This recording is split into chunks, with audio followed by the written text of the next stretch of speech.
Obukodyo Robert Kyagulanyi Ssentamu bw'akozesa mu kisawo eky'ebyobufuzi mu ggwanga erya Uganda okumala ebbanga bubuzaabuzizza abantu abawererako ddala naddala nga agezaako okusimattuka n'okwewala gavumenti obutamutuusaako bulabe. Robert Kyagulanyi Ssentamu oba ojjukira mwaka gwa 2018 kyali kisuubirwa nti ye yali attiddwa wabula kyagenda okuzuuka nga ddereeva we Yasin Kawuma bambi yali afiiriddwa obulamu bwe bw'atyo n'asobola okusimattuka. Okuva olwo enfunda eziwererako ddala poliisi awamu n'amagye bigezezzaako okuba nga bikwata Robert Kyagulanyi Ssentamu wabula nga akozesa enkola gy'agenze mu maaso okuyita Robert Doba style okuba nga asobola okusiba okubasimatuka ate nga kw'otadde n'abuwagizi oba abawagizi b'alina abavubuka waneeno mu kisawo eky'ebyobufuzi mu ggwanga lyattu erya Uganda. Kakati ne ku mulundi guno Robert Kyagulanyi Ssentamu yasobodde okusimattuka era bw'atyo n'ayitamu okuva mu ggwanga erya Uganda mw'abadde amaze emyezi egiwererako ddala 2 ng'aliira ku nsiko n'agenda mu mawanga ag'ewabweru.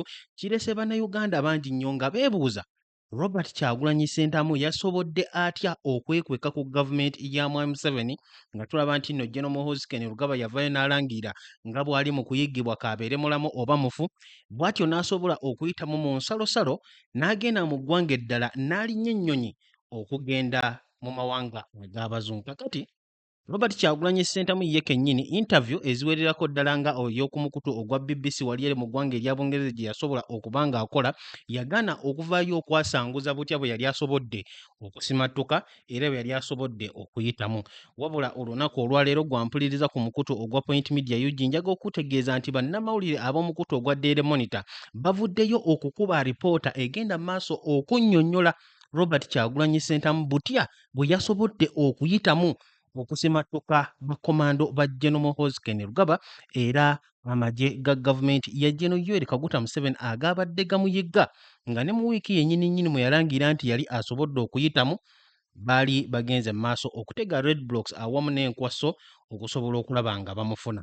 Gwampuliriza ku mukutu ogwa Point Media UG mu alipoota eno tugenda kulaba biki gavumenti ya Mwami Yoweri Kaguta Museveni byebadde emanyi ku kwekweka kwa Robert Kyagulanyi Ssentamu na biki ebyo byebadde etamanyi. Jjukira nti nno Robert Kyagulanyi Ssentamu bubaka bwe obw'enjawulo bwabadde nga ayisaamu mu butambi bw'abadde nga ateekayo nga wa updates bannayuganda mbeera ki gy'ayitamu na ki kyagenda maaso okuba ng'abaza abadde nga asoomooza bannamagye awamu n'abakessi ba Mwami Museveni ne General Muhoozi ng'abategeeza nti si bagezi kimala olw'ensonga nti bannayuganda bo bennyini abalwanirira enkyukakyuka be bali mu kumukweka era be bamuwa buli kimu kyonna kyonna kye yeetaaga. Era Kyagulanyi yatuuka ne ku ssa ery'okuduulira Mwami Museveni ng'ategeeza nti okusinziira nti General Yoweri Kaguta Museveni yali abaddeko mu nsiko era naye kennyini n'akwekebwa abantu abaali bagala enkyukakyuka okuva ku bukembeze bwa bannakyemalira nga Idi Amin awamu ne Milton Obote, yandibadde akitegeera nti tekibeera kirowoozo kirungi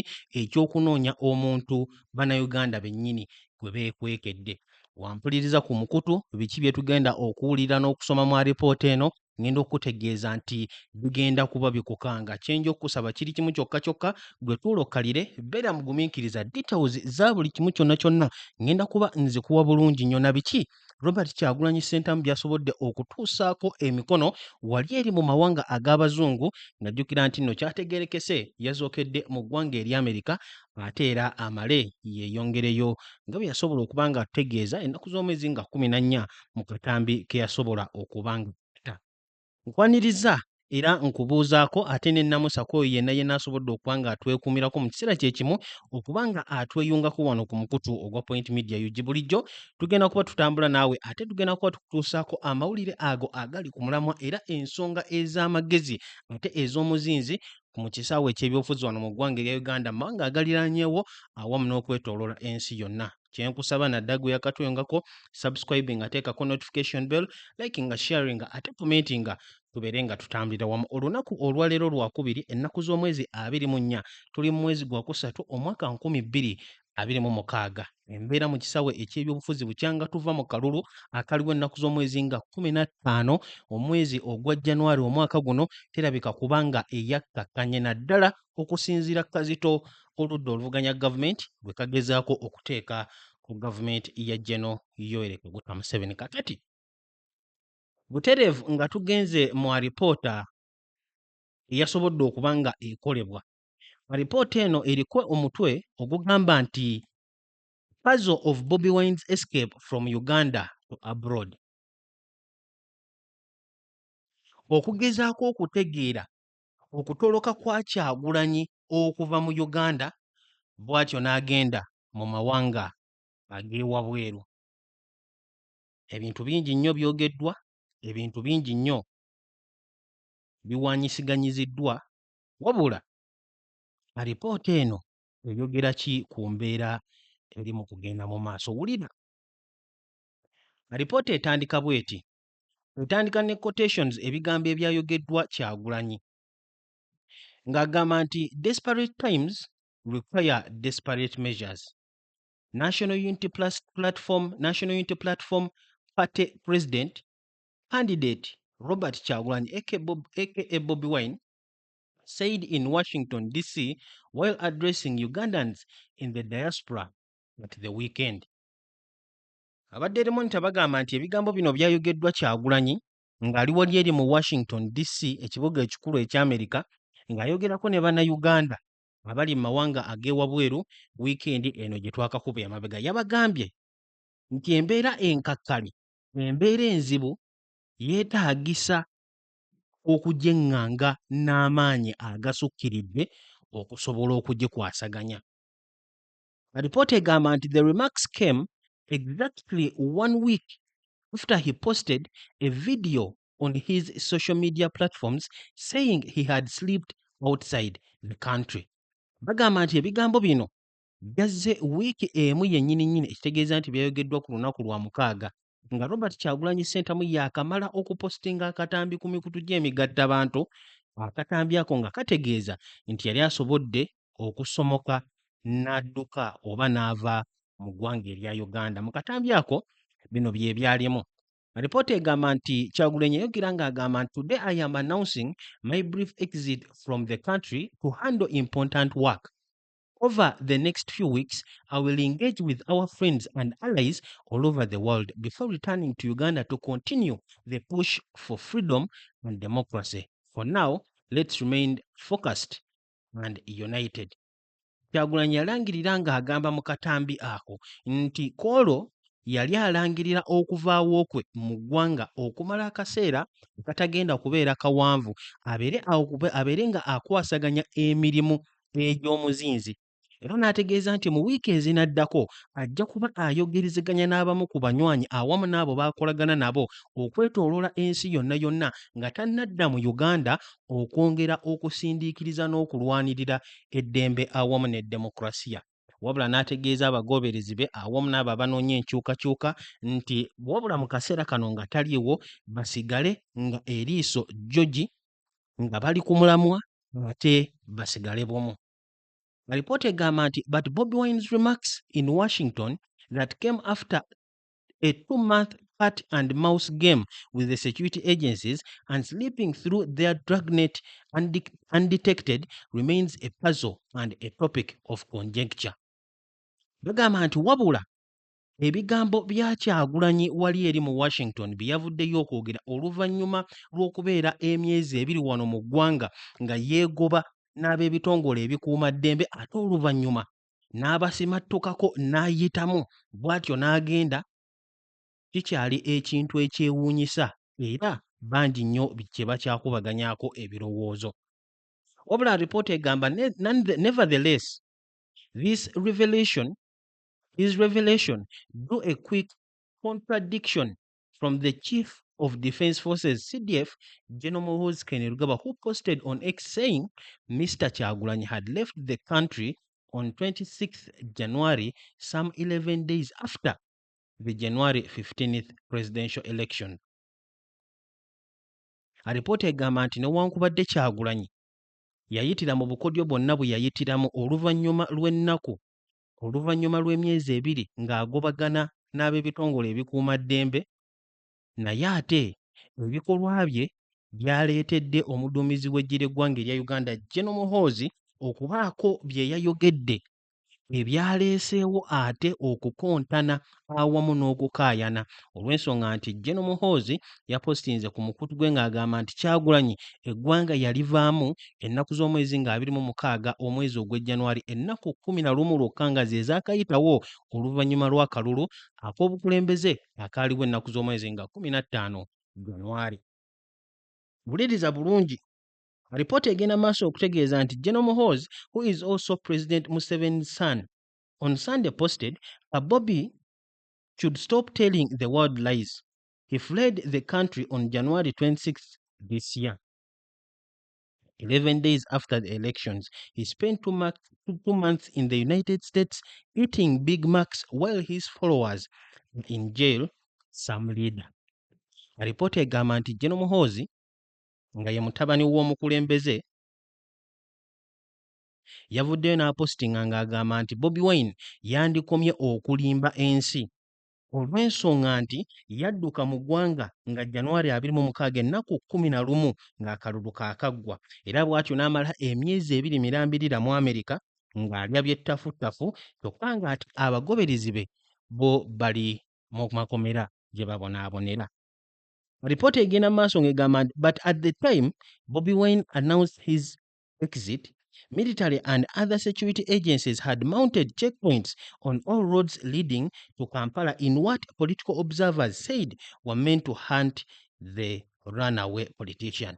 Wabula ate mu kaseera Kyagulanyi we yalangirira nti afulumya eggwanga, ab'ebyokwerinda amagye awamu ne poliisi baali batadde enkessi era nga batadde checkpoints ku nguudo zonna ezaali ziyingira Kampala, nga abatunuulizi b'ensonga mu byobufuzi bagamba nti zino zaagendererwamu okusobola okuyigga munnabyabufuzi ono Kyagulanyi yali akyali ku ddukadduka. Security forces, however, countered the claims, saying the crackdown targeted motorists and was in no way related to the search for Mr. Kyagulanyi. Naye ate ab'ebyokwerinda ab'amagye aba poliisi bo ne bavaayo nga bagamba nti enkessi ezaali zisuuliddwa ku makubo zaateekebwako okugezaako okukwata abakozesa enguudo abatagoberera mateeka so si okubanga byali bikwatagana n'okuyigga oba okunoonya Robert Kyagulanyi Ssentamu. Wuliriza. Report egamba nti Bobi Wine had spent more than 2 months on the run, occasionally releasing videos and pictures claiming he was roaming Kampala's streets and the countryside, thanks to Ugandans who shielded him from the prowling security personnel. However, Mr. Kyagulanyi managed to beat the heightened security and slip through remains. However, how Mr. Kyagulanyi managed to beat the heightened security and slip through remains a mystery, as even insiders in his camp remain tight-lipped. Alipoota etugamba nti Bobi Wine okumala emyezi 2 asobodde okubeera ku ddukadduka era oluvannyuma lw'ebbanga abadde nga avaayo n'ata obutambi awamu n'ebifaananyi ng'agamba nti ali ku streeti za Kampala kwennyini awamu n'ebitundu ebyesuuliriddeko okuva mu kibuga, era ng'ategeeza nti bannayuganda bennyini be babadde nga bamuwa obukuumi okusobola okwewala abasajja bakwata mmundu. Wabula alipoota egamba nti butya mwami Kyagulanyi bwe yasobola okusimattuka ab'ebyokwerinda ababadde batambula buli wamu kisigala kintu ekyebuuzibwako olw'ensonga nti n'abo bennyini abali mu nkambi ye ey'ekibiina kya NUP oba bakolagana naye ku lw'enkyukakyuka nabo kaakati emimwa miggale tebali mu kwogera butya mukama waabwe bwe yakikola. Wabula ekibuuzo ekiddako mu alipoota eno, how did he escape? Kyagulanyi yatolosa atya okuva mu ggwanga? Gwali ku mukutu ogwa Point Media UG, awo we tugenda okudda ate awo wanyuma nnyo era nja kusaba obeere ng'owuliriza n'obwegendereza. Wabula nga tetunnatuukawo njagala osooka okujjukiza Hajjati Nakalembe omusomi w'Eddwa ng'ono asangibwa awo e Busabala ku siteegi esembayo. Gwe wenna alina ensonga ekusumbuwa mutuukire akulombera Eddwa, nkakasa nti ajja kuba akolako ddala bulungi nnyo mu kiseera kye kimu. Ate naawe ali wabweru w'eggwanga erya Uganda oba nga tusobodde kumutuukira mu buntu oba ng'oyagala okumanya ebisingawo, ennamba kw'ogenda omusanga eri nooti 752 375 29. Salamu alaikum. Hajjati Nakalembe omusomi w'Eddwa.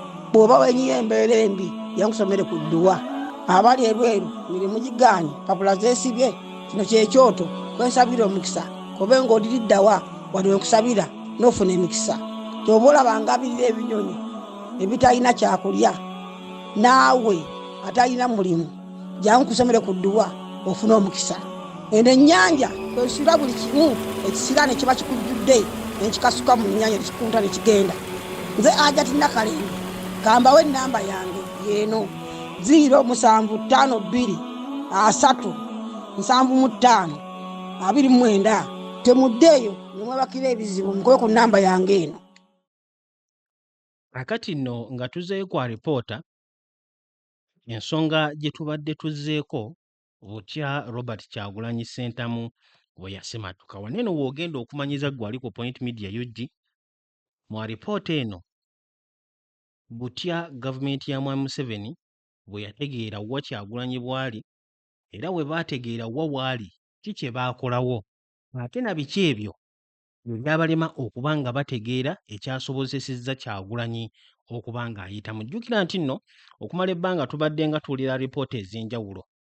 Omu ku political analysts abagundiivu omukulu Charles Onyango Obbo gye buvuddeko yavaayo n'ategeeza nti okusinziira ku alipoota ze yafunako yategeerako nti waliwo omu ali munda mu gavumenti eyali ayambako Kyagulanyi okutambula n'okusobola okwewala ab'ebyokwerinda era n'amuyamba nako okufuluma eggwanga. Wabula ng'obubaka obwo tebukakasibwa. Kakati tulabe alipoota ya Daily Monitor yo etugamba kiwuliriza. Maaso ku lutimbe kabina ku ddongo.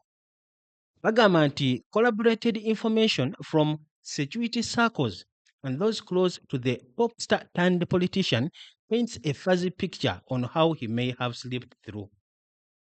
Obubaka obumu bwe basobodde okuŋŋaanya okusookera ddala okuva mu babyokwerinda awamu n'okuva eri abo abaliraanye Kyagulanyi, obubaka obwo busiiga ekifaananyi ekitavaayo bulungi ku butya Kyagulanyi bwe yasobola okuyitamu. Bagamba nti multiple sources indicate that Bobi Wine travelled by road through the Gatuna border point into Rwanda, then boarded a plane from Uganda's neighbor to the south, first landing in the Middle East before proceeding to the United Kingdom and eventually to New Jersey in the United States. Alipoota egamba nti okuva ku sources ez'enjawulo ziraga nti Kyagulanyi yasooka kutambulira ku luguudo n'atuuka ku nsalosalo za Uganda ne Rwanda ku kitundu ekimanyiddwako nga Gatuna. Eyo gye yafunira ennyonyi okuva mu Rwanda n'asobola okutuuka mu South mu makkirira, era nga yasooka ennyonyi kulandinga mu Middle East mu Bawarabu, oluvannyuma ennyonyi ne yeeyongerayo paka mu United Kingdom mu Bungereza, ate oluvannyuma mu New Jersey mu ggwanga eri America. Wabula alipoota egamba the Daily Monitor could not independently verify this information nor establish which airline Bobi Wine used or the exact day he flew out, though sources suggest he slipped away at the tail end of January. Bagamba nti bo nga ba Daily Monitor tebasobola kukakasa bubaka buneeno independently era tebasobodde kukimanya nnyonyi ki Kyagulanyi gye yakozesa okugenda era lunaku ki lwennyini lwe yafuluma eggwanga, newankubadde sources ezimu zigamba nti Kyagulanyi yasobola kutoloka n'ayitamu mu nnaku ezisembayo eza January. However, before his escape, this publication learnt that intelligence submitted pieces of information on Bobi Wine's whereabouts, indicating that on 17th January he joined a group of border riders, but with the help of highly placed officials who had his back all through his movements within the country. Jjukira nti nno ennaku z'omwezi nga 17 Kyagulanyi yafulumiza ddala akatambi akaasooka nga nkuwuddemu katono nnyo okuva kwa alipoota eno. Kyagulanyi yatutegeeza nti yafunako obubaka okuva mu UPDF munda nga egimu ku minywanyi gye gyamutegeeza nti General Muhoozi omuduumizi w'eggye yali atoye oda ennaku z'omwezi nga 16 mu kiro ekyo amaka ge bagasaleko era naye bamukoleko obulumbaganyi. Kyagulanyi n'akitegeera nti obulamu bwe bwali mu katyabaga era bw'atyo n'adduka mu maka ge. Kaakati nga tukomyewo kwa alipoota, abadde Raymond bagamba nti wabula newankubadde Kyagulanyi yali asobodde okuyitamu naye nga tannaba kusimattuka, baasooka okukitegeerako okuva mu bubaka obukessi nti waliwo information eyali eteekeddwayo ng'eraga wa Kyagulanyi we yali naddala January 17th, era nti kwolwo yeegatta ku kibinja eky'aba boodabooda naye nga ayambibwako omu ku bakungu abali mu gavumenti era ng'ono y'abadde amuyamba nako okusobola okutambula ng'ali mu ggwanga okwewala abo ababadde bamuyegga. Alipoota egenda mu maaso ng'egamba nti security sources profiled 3 places in Kamwokya, Bwaise and Makindye, all in Kampala city, where he was rumored to be spending his nights. Ab'ebyokwerinda baalaba ebifo bisatu, Kamwokya, Bwaise awamu ne Makindye, nga byonna biri wano mu kibuga Kampala, ewaali wagambibwa okuba mbu Kyagulanyi ono we yali asula. Alipoota yeeyongera ng'egamba nti when he planned to leave the country, the high-ranking official at the Internal Security Organization reportedly briefed the president about the plot, but that the president reportedly directed that the security personnel only monitors his movements, asking which crime did he commit. Daily Monitor would not independently verify this narrative. Wuliriza bulungi, kitegeezebwa nti Kyagulanyi we yatuuka okuteekateeka okuva mu ggwanga, omu ku bakungu abali ku kitongole ekya ISO, Internal Security Organizations, ekimu ku kitongole eky'abakessi wano mu ggwanga mu gavumenti ya Museveni, kyatuusa obubaka eri president nga kimutegeeza ku lukwe lwa Kyagulanyi. Wabula mbu President Museveni n'agamba bugambi ow'ebyokwerinda ono okuva mu ISO abeere ng'alondoola bulondoozi entambula ya Kyagulanyi era n'amubuuza n'ekibuuzo musango ki Kyagulanyi gwe yazza okuba ng'akwatibwa. Wabula abadde Raymond bagamba nti n'obubaka buno, ekiboozi kino nabo nakyo bwe baasobola kuba nga bakikakasa oba kituufu. NUP response. Yo NUP egamba ki ku bino byonna byonna? Ripoota egamba nti Mr. Benjamin Katana, the NUP party treasurer, said it is sensitive information because it would hinder other people who would like to use the same channel to escape. Agamba nti obubaka obukwata okuyitamu kwa Kyagulanyi bubaka obukulu ennyo olw'ensonga nti singa kyogerwako butya bwe yafuluma miwaatwaki gye yakozesa n'abaani abaamuyambako, kiba kijja kulemesa abantu abalala abandiyagadde okukozesa emiwaatwa gye gimu okusobola okusimattuka obulabe obuli wano mu ggwanga erya Uganda. Alipoota egamba nti a troll through Bobi Wine's social media platforms around the time in question suggests he could have been in the country, contrary to General Muhoozi's claims. Jjukira nti nno ne mu alipoota eno yennyini nnyini tusomyeko ng'egamba nti okusinziira ku sources ezimu zigamba nti Kyagulanyi yayitamu mu nnaku ezaasembayo eza January, kyokka ne General Muhoozi yagamba nti Kyagulanyi yayitamu ennaku z'omwezi nga 26. Kati alipoota egamba nti naye w'oyita Mu bubaka bwa Kyagulanyi bw'azze nga apostinga ku mikutu gy'emigattabantu, mukadde ako akoogerwako nti ke yayitiramu okuva mu ggwanga kakontanira ddala ne biki General Muhoozi by'ayogera. Era alipoota egamba nti on January 26th, General Muhoozi posted on X that he wanted Bobi Wine dead or alive. Era n'awandiika ng'agamba nti we stopped our search for Kabobi for 24 years on the instructions of the commander-in-chief. Apparently, according to some sources, he wanted to surrender peacefully.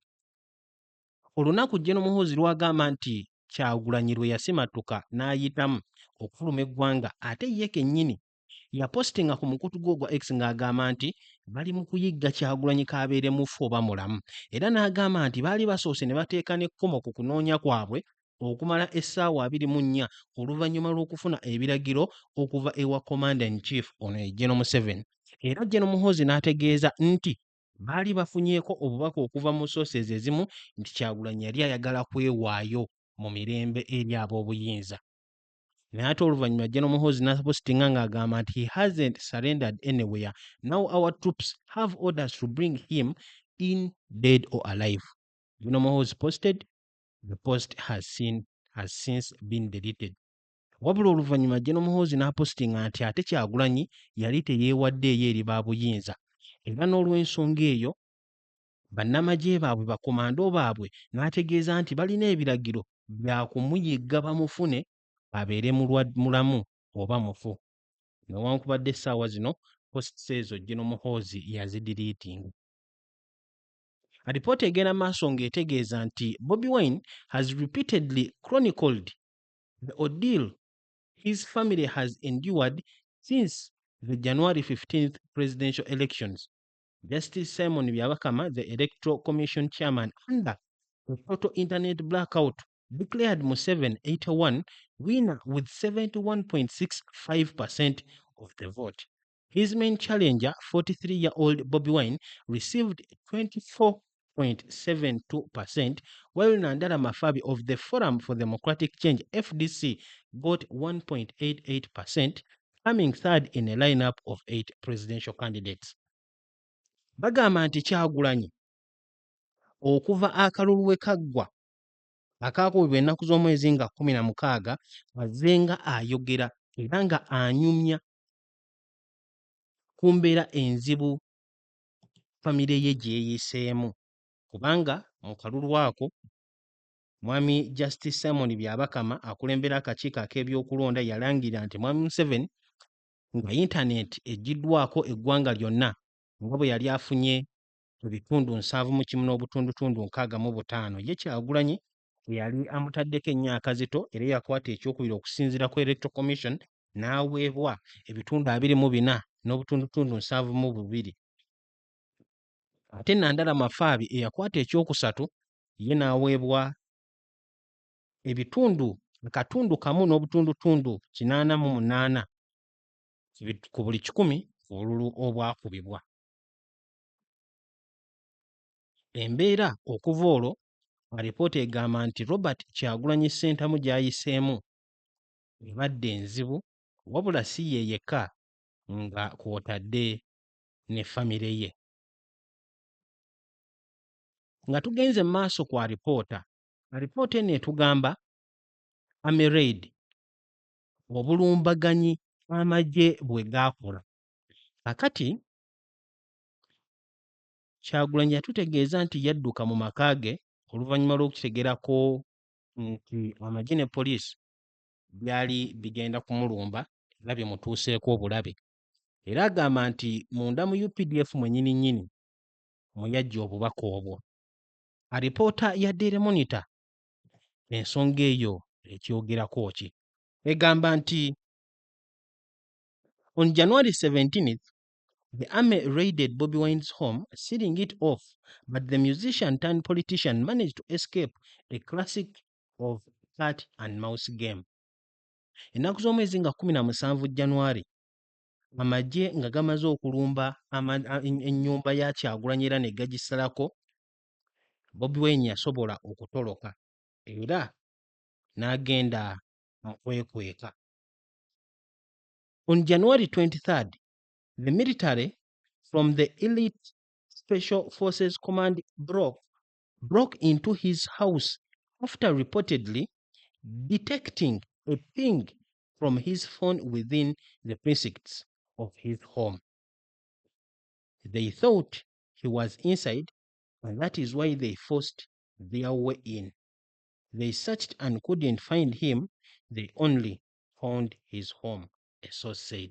Kati gw'abadde nga yeebuuza lwaki mu kiro ky'ennaku z'omwezi nga 23 amagye era bakomando ba General Yoweri Kaguta Museveni era ne General Muhoozi aba SFC balumba amaka ga Kyagulanyi ne batuusa n'obulabe ku mukyala we Baby Itungo nga bwe yanyumya enkeera ennaku z'omwezi nga 24 ng'ali mu ddwaliro ery'ensambya. Alipoota eno etutegeeza ku nsonga lwaki era bagamba nti nga 23 January amagye ekibinja kya SFC kyamenya ne kiyingira mu nnyumba ya Kyagulanyi nga kigambibwa mbu baali bafunyeeko sigino nga sigino eyo balowooza era nga bamanyi nti eva ku ssimu ya Kyagulanyi okuva mu maka gwe mwennyini. Jjukira nti nno nga 23 Kyagulanyi yali amaze dda okudduka okufuluma amaka ge Magere, naye ate nga 23 mu kiro ekyo kigambibwa mbu ensonga lwaki SFC yabyenyigiramu nga bwe twalaba General Muhoozi Ken Lugaba yeewaana baafuna kasigino nga kasigino ako bakkiriza nti kava ku ssimu ya Kyagulanyi era source egamba nti balowooza ne Kyagulanyi naye yali munda, kyekyo lwaki baakola buli kisoboka ne bawaliriza okuyingira mu nnyumba. Baanoonya buli wamu ne banoonya mu buli kimu wabula ne batamufuna, naye ate ne basanga essimu ya Kyagulanyi. Gwampuliriza ku mukutu ogwa Point Media UG, buno obubaka bubadde nga tebumanyibwangako.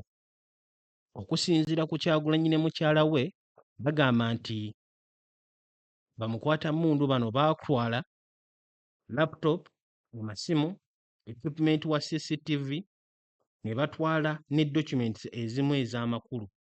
Wabula ate kaakati kiri mu kutegeerekako nti n'essimu ya Kyagulanyi yatwalibwa okusinziira ku source emu era okusinziira kwa ripoota eno eya Daily Monitor. Alipoota egenda maaso ng'egamba nti last week after arriving in Washington DC, Bobi Wine said he had embarked on international engagements with meetings on Capitol Hill. Capitol Hill is the seat of the United States government in the Washington, D.C. He later indicated he had highlighted human rights violations and killings before, during and after the elections, calling on the international community to sanction President Museveni and General Muhoozi. Ebyo bye byali mu maka ga Kyagulanyi. Kakati bagamba nti mu alipoota eno wiiki ewedde nga Kyagulanyi atuuse mu Washington DC yasobola okutandika okwogerezeganya n'abazungu bano mu meeting ezaali ku Capitol Hill nga muneeno mwe mutuula abakungu okuva mu gavumenti ya Amerika era nga we batera okuteeseza. Era oluvannyuma Kyagulanyi yategeeza nti yali ayogedde ku bumenyi bw'amateeka, ekittabantu awamu n'okulinnyira eddembe okugenda mu maaso okwaliwo ng'akalulu tekannaba ng'akalulu kagenda mu maaso n'akalulu nga kewedde, era bw'atyo n'akuba omulanga eri amawanga gano ag'ewabweru okuteeka envumbo ku President Museveni ne General Muhoozi. Yo gavumenti eyanikula egamba etya? Alipoota ya Daily Monitor egamba nti Mr. Adonia Ayebale, the Uganda's ambassador to the UN, dismissed the meeting as a public stunt, saying if the Ugandan government was interested in blocking your travels, they would have issued an Interpol red notice. You are free to return home as you have yourself stated publicly and address whatever grievances you have. Mu kwanikula kwa gavumenti, omwami Adonia Ayebale ye yavaayo okusooka okwanikula Kyagulanyi bwe yategeeza nti yali atandikidde wali eri mu Washington DC. Ambassador Adonia Ayebale yakiikirira Uganda mu United Nations, wabula ono yavaayo n'asambajja olutuula lwa Kyagulanyi mu Amerika ng'agamba nti kano kaali kakodyo era n'ategeeza nti singa gavumenti ya Uganda yali ddala eyagala okulemesa Kyagulanyi okutambula bandibadde basindika Interpol Red Notice, ekibaluwa kibakuntumye ekisobola okuwaliriza eggwanga lyonna eriraba ku Kyagulanyi libeere nga limukwatirawo mbagirawo okumuzza wano mu ggwanga erya Uganda. Wabula Ambassador Adonia Yebali yategeeza nti Kyagulanyi ali mirembe, alina eddembe lye era asobola okudda mu Uganda nga ye kwennyini bw'agambye n'asobola okukola kwezi ensonga ze yeemulugunyaako. Tweyongeramu alipoota ng'egamba nti while meeting Ugandans in the diaspora, Bobi Wine said, "I am desperate and we are all desperate, but we try. So that when we win, we say Alhamdulillah, all praises to Allah. And when we lose, we say at least we tried to do everything that we could. There is nothing as shameful and painful as failing to try." Alipoota etugamba nti okuva mu mawulire ag'omunda Kyagulanyi yabadde ayogerako ne bannayuganda wali eri mu Amerika, yabagambye nti embeera gy'alimu ya kuboyaana ate buli omu yenna ali mu kuboyaana naye ate bagezaako. Era agamba nti bagezaako olw'ensonga nti bwe banaawangula bajja kwebaza omutonzi. Ate singa balemererwa okuwangula bajja kugamba waakiri baagezaako okukola buli kimu kyonna kye basobola. Era bw'atyo n'ategeeza nti teriiyo kiswaza oba kirumanga kulemererwa kugezaako. A report by Daily Monitor last month detailed the security setup within Magere, Bobi Wine's home environs. From the first turn-off on Gayaza, Kampala Road, CCTV cameras and armed personnel were stationed at multiple points with at least 6 soldiers on either side of the intersections. Closer to Bobi Wine's residence, cameras were mounted at Freedom Drive and Magere Police Post. And just outside his gate, while drones hovered above the village between 10 a.m. to 10 a.m. Local leaders said soldiers and police officers, including counter-terrorism units, occupied neighboring compounds and pitched tents for operations. Breaking news nga nkyakola vidiyo eno. Breaking news gwe naakafunawo gwali ku mukutu ogwa Point Media UG. Tuli mu kutegeezebwako nti kyaddaaki poliisi awamu n'amagye bivudde mu maka ga Kyagulanyi e Magere. Kino kiddiridde oluvannyuma lw'ennaku nga 89 bukyanga Kyagulanyi alangira nti avudde mu ggwanga erya Uganda. Wabaddengawo okwebuuza lwaki n'oluvannyuma lw'okukitegeera nti ne Babi Itungo Kyagulanyi yali asigadde mu maka yali avuddemu, lwaki poliisi n'amagye byali bisigadde bigeetoolodde. Wabula okuveera mu bannamawulire aba Daily Monitor bagamba nti mu kaseera kano military has vacated the home of National Unity Platform President Robert Kyagulanyi in Magere, Wakiso District. Ekyo nakyo njagadde obeere ng'okitegeera nga tekinneeyongerayo ne alipoota eno. Tetuli mu kumaliriza era esobodde okututegeeza ebiwererako ddala ku kutambula kwa Kyagulanyi. Kakati ng'ekyo omaze okukitegeera, mbadde nkyakunnyonnyola embeera ey'ebyokwerinda weebadde mu maka ga Kyagulanyi. Mu kusooka bajjako buli kimu kyonna CCTV cameras ezaali ku Gayaza Kampala Road, era ab'ebyokwerinda ne bagenda ku points ez'enjawulo nga abasirikale 6 bali ku ludda lw'embiriri mu Stensons ez'amakulu. Era kumpi n'ennyumba ya Kyagulanyi babadde bataddewo cameras nga ziteekebwa ku Freedom Drive, ate wali eri ku Magere Police Post awamu ne wabweru wa gate ya Kyagulanyi nga waliwo drone ezibuuka mu bbanga nga zeetegereza ekyalo kyonna kyenkana wakati wa ssaawa 4 ez'okumakya paka ssaawa 10 ez'olweggulo paka ssaawa 4 ez'olweggulo. Era abamu ku bakulembeze b'ekifo nga bagamba nti bannamagye awamu n'abapoliisi nga kw'otadde n'abo abalwanisa obutujju nga beetoolodde compound nga bataddewo ne tent mwe babadde nga b'operatingira. Eyo embeera ey'ebyokwerinda ebadde mu maka ga Kyagulanyi ge tutegeddeko mu kaseera kano nti poliisi evuddeyo. Kakati ekitundutundu kya lipoota kino ekisembayo incarcerate okutulugunya n'okusiba okugenda mu maaso. Egamba nti in April, General Muhoozi claimed that the authorities had detained 2,000 opposition supporters, killed 30 and were hunting for more. NUP insists more than 3,000 of their members remain incarcerated, with others still on the run.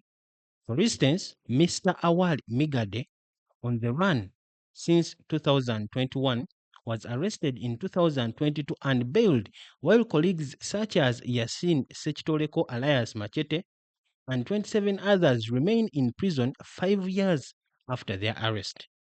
Mr. Kyagulanyi has since appointed Dr. Lina Zedriga as interim president in his absence. Mu kusembayo, alipoota etugamba nti mu mwezi ogwa April, General Muhoozi yavaayo n'ategeeza ku mukutu gwe ogwa X nti ab'obuyinza baali bakutte abawagizi b'oludda oluvuganya abawererako ddala 2,000 ate nga basseeko 30 ate nga bakyayiga n'okufuna abalala. Wabula yo NUP egamba nti abawagizi baayo bamembers baayo abasoba mu 3,000 be bali mu makomera ate nga n'abalala bakyali mu dduka olw'okutya kubanga bakwatibwa.